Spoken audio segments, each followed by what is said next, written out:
రాజ్యాంగ రూపశిల్పిగా మనకి ప్రజలకి ఒక మంచి రాజ్యాంగాన్ని, సమానత్వ రాజ్యాంగాన్ని, హక్కులు కల్పిస్తూ రాజ్యాంగాన్ని వారు మనందరికీ వెల్కమ్ టు రఘురామకృష్ణరాజు గారు కనుమూరి. Welcome sir.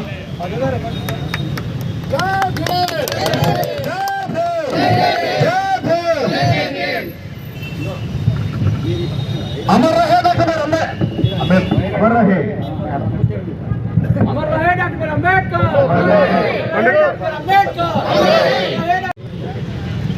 రాజ్యాంగ నిర్మాత డాక్టర్ బిఆర్ అంబేద్కర్ గారి జన్మదినం సందర్భంగా, జయంతి సందర్భంగా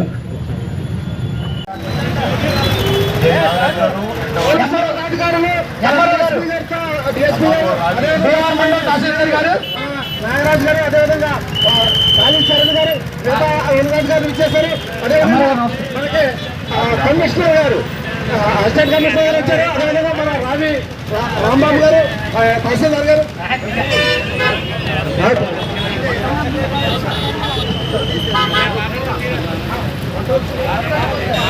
సార్ ఒకసారి దయచేసి మాట్లాడండి. మన డిఎస్పీ గారు, ప్రియతమ డిఎస్పీ గారు, జయసూర్య గారు ఈ కార్యక్రమం ఉద్దేశించి మాట్లాడాల్సింది కోసం. ఈ 135వ అంబేద్కర్ గారి పుట్టినరోజు సందర్భంగా మన భీమవరం అంబేద్కర్ సెంటర్లో అద్భుతంగా అరేంజ్మెంట్ చేశారు. పౌర సమాజం, అంబేద్కర్ అభిమానులు, పోలీసు యంత్రాంగం, రెవెన్యూ యంత్రాంగం అందరూ కూడా అద్భుతంగా అరేంజ్ చేశారు.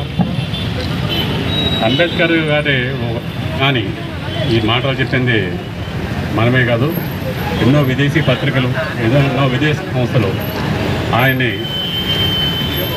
అదేవిధంగా గౌరవించాయి. ఏ పెద్ద పెద్ద లైబ్రరీస్కి వెళ్ళినా, అది ఇంగ్లాండ్ ఆక్స్ఫోర్డ్ అవ్వచ్చు, స్టాన్ఫోర్డ్ అవ్వచ్చు, యూకేలో కానీ యూఎస్ఏలో కానీ ఎక్కడన్నా కానీ దీని గురించి ఒక పేజీ అన్నా ఉంటుంది, ఒక పేజీ అన్నా ఉంటుంది. ఈయన డ్రాఫ్టింగ్ కమిటీ చైర్మన్, అలాగే ఈ రాజ్యాంగ నిర్మాణకర్త, అలాగే బడుగు బలహీన వర్గాలకి అద్భుతం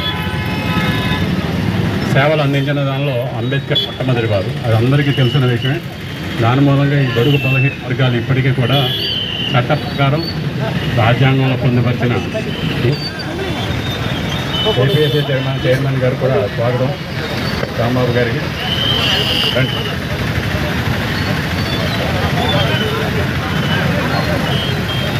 అలాగే ఈ మన రాజ్యాంగం ప్రపంచంలోకి లెంగ్తియస్ట్ రాజ్యాంగం. దీనిలో ఒక 12 అధ్యాయాలు ఉన్నాయి.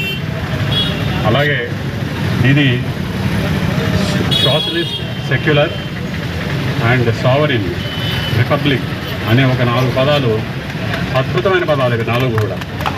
అంటే ఇది ఏ ఒక్క వర్గానికో, ఏ ఒక్క కులానికో, ఏ ఒక్క మతానికో కాకుండా దేశంలో ఉన్న ప్రతి పౌరుడికి ఇది వర్తిస్తుంది. అందుకంటే చాలా రాజ్యాంగంలో లేని మన రాజ్యాంగాలు ఉన్నాయి. అది మిగతా అన్నీ కూడా లిఖిత రాజ్యాంగాలు కావు. కొన్ని ఏమైనా క్రౌన్కి కింద ఉంటాయి, అంటే క్రౌన్ అంటే రాజు కానీ రాణి కానీ కింద ఉంటాయి. కానీ మన దగ్గర అలా ఉండవు. పౌరులకు ఎన్నుకోబడ్డ ప్రెసిడెంట్ కింద ఉంటాయి. అది మౌలికంగా ఉన్న డిఫరెన్స్. కాబట్టి ఈ అంబేద్కర్ గారి ఒక జయంతి సందర్భంగా మేము దీనిలో పాల్గొనడం మా అదృష్టం. నమస్కారం. ముందరగా అంబేద్కర్ జయంతి శుభాకాంక్షలు తెలియజేసుకుంటా ఉన్నాను. ఒక మహనీయుడి యొక్క పుట్టినరోజు జన్మదిన వేడుకల్లో మనం పాల్గొనడం అంటే మన యొక్క పూర్వజన్మ సుకృతంగా భావిస్తూ ఉన్నాం.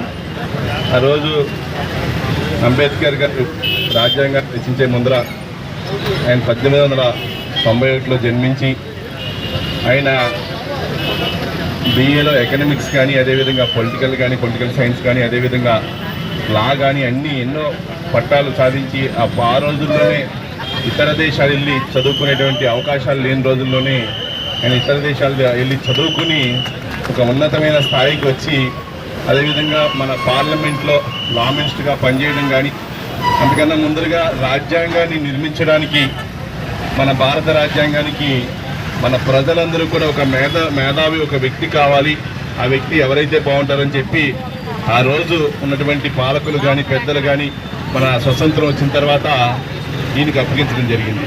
తద్వారా కమిటీలు వేసి ఎన్నో దేశాలు పర్యటించి అన్ని దేశాల్లో ఉన్నటువంటి రాజ్యాంగాల్ని కూడా అక్కడ ఉన్నటువంటి పౌరసత్వం ఏ విధంగా ఉంది, రాచరిక పాలన ఏముంది, ఎట్లా ఉంటే బాగుంటుందని చెప్పి ఆ రోజు అంబేద్కర్ గారు అందరికీ కూడా పేద బడుగు బలహీన వర్గాలు కానీ అన్ని వర్గాలకి కూడా న్యాయం జరిగే విధంగా ఆ రోజు రాజ్యాంగాన్ని రూపొందించడం జరిగింది. అదే రాజ్యాంగం ద్వారా ఈరోజు చట్టసభల్లో మేము ఎమ్మెల్యేలు అవ్వచ్చు, అందరూ కూడా పోలీస్ డిపార్ట్మెంట్ అన్ని డిపార్ట్మెంట్స్ ఇవాళ కలెక్టర్స్ కానీ బ్రిటిష్ వాళ్ళు పాలించిన తర్వాత ఆ పాలనలో ఉన్నటువంటి కొన్ని చట్టాలు ఏవైతే బాగున్నాయో దాన్ని ముందరకు తీసుకొస్తూ మరి త్వరితగతిగా మన భారతదేశానికి ఏ విధమైన అనుకూలతలు ఉన్నాయి, ఎక్కడైతే ఇబ్బందులు ఉన్నాయి అన్నింటినీ కూడా గ్రహించి ఆయన రాజ్యాంగాన్ని రూపొందించడం జరిగింది.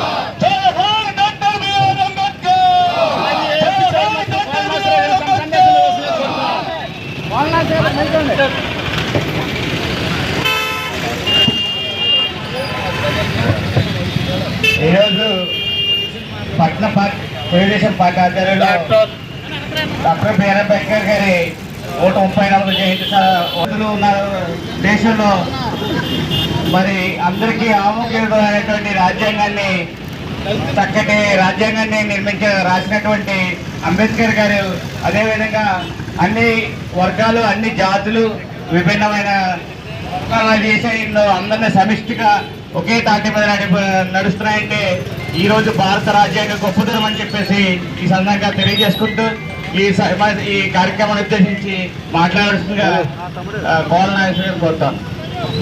Thank you very much sir.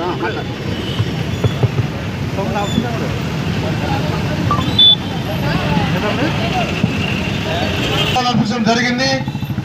Telugu Desam party యొక్క సిద్ధాంతాలు ఏంటంటే 1982లో నందమూరి తారక రామారావు గారు అంబేద్కర్ గారి రాజ్యాంగాన్ని అంబేద్కర్ గారు యొక్క వ్యక్తిత్వాన్ని ఆదర్శంగా తీసుకునే తెలుగుదేశం పార్టీ స్థాపించాలని సందర్భం తెలియజేస్తున్నాం.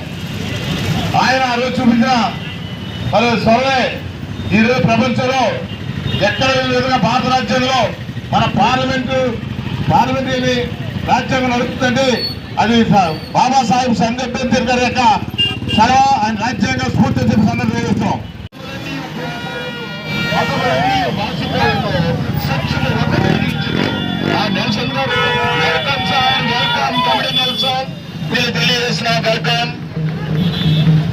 దళిత ప్రజానీకానికి ర్యాలీగా వచ్చుతున్నటువంటి వాళ్ళందరికీ కూడా APSC welfare association development society అధ్యక్షులు వాళ్ళందరి తరఫున స్వాగతం సుస్వాగతం.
ఎంతో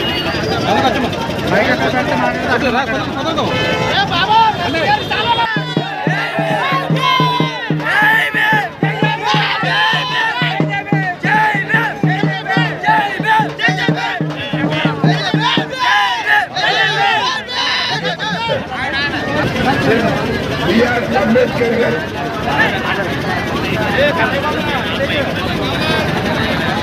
రాజ్యాంగ నిర్మాత, ఈ దేశంలో దళిత పీడిత వర్గాల యొక్క హక్కుల కోసం నిరంతరం పోరాటం చేసినటువంటి వ్యక్తి డాక్టర్ శ్రీ బిఆర్ అంబేద్కర్ గారి యొక్క 134వ జయంతి సందర్భంగా ఈ జయంతి వేడుకలు పెద్ద ఎత్తున నిర్వహిస్తున్నటువంటి సాగులందరికీ కూడా హృదయపూర్వకంగా అర్థం చేస్తూ ఉన్నా.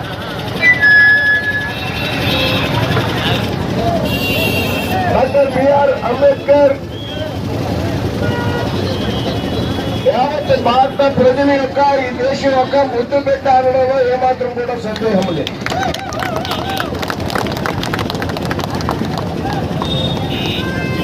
భారత రత్నగా ప్రజల అభిమానం చేరుకున్నటువంటి వ్యక్తి డాక్టర్ బిఆర్ అంబేద్కర్.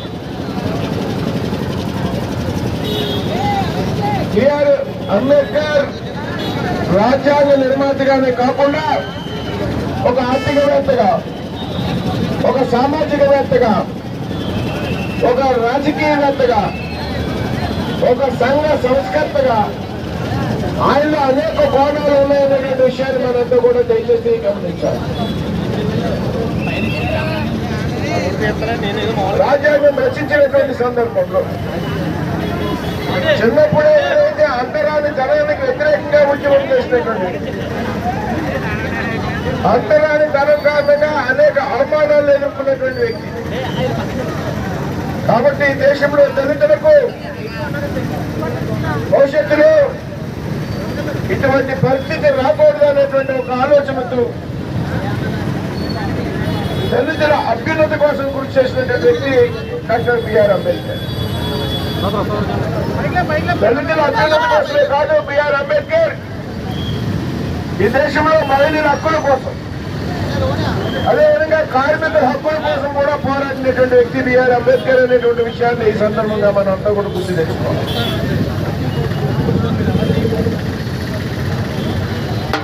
అనేక సందర్భాల్లో తరచు చెప్తూ ఉండేవారు ఆయన, ఈ దేశంలో మహిళలు ఆర్థికంగా ఎప్పుడు పురోగతి సాధించగలుగుతారు, ఈ దేశంలో ఉన్నటువంటి దళితులు ఎప్పుడైతే ఆర్థిక పురోగతి సాధించగలుగుతారో, ఎప్పుడైతే అంతరానితనం పూర్తిగా నిర్మూలించబడుతుందో ఆనాడే భారతదేశం అభివృద్ధి చెందుతుంది అనే విషయాన్ని చాలా స్పష్టంగా చెప్తున్నటువంటి వ్యక్తి డాక్టర్ బిఆర్ అంబేద్కర్. ఆయన రాజ్యాంగం రచించినటువంటి సందర్భంలో ఈ దేశంలో అన్ని కులాలు, అన్ని మతాలు, అన్ని తెగలు, అన్ని జాతుల వారిని కూడా సర్వసత్తాగా సార్వభౌమాధికార విషయంలో వీళ్ళందరినీ కూడా భాగస్వామ్యం చేయాలని ఆలోచన చేసినటువంటి వ్యక్తి బిఆర్ అంబేద్కర్. ఇక్కడ ఒక విషయం మనంతా కూడా గమనించాలి మిత్రులారా.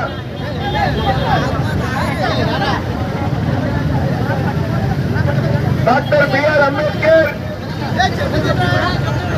ఒక వర్గానికి సంబంధించినటువంటి వ్యక్తి కాదు అనేటువంటి విషయాన్ని మనంతా కూడా గమనించాలి. డాక్టర్ బిఆర్ అంబేద్కర్ ఈ దేశంలో అన్ని వర్గాల వారు, అన్ని కులాల వారు, అన్ని మతాల వారు, ప్రతి ఒక్క భారతీయుడు కూడా గౌరవించాలనేటువంటి బాధ్యత మనందరూ కూడా తెలుసుకోవాలి. అప్పుడే అంబేద్కర్ గారికి ఘనమైనటువంటి నివాళి అర్పించినటువంటి విషయాన్ని ఈ సందర్భంగా చెప్తూ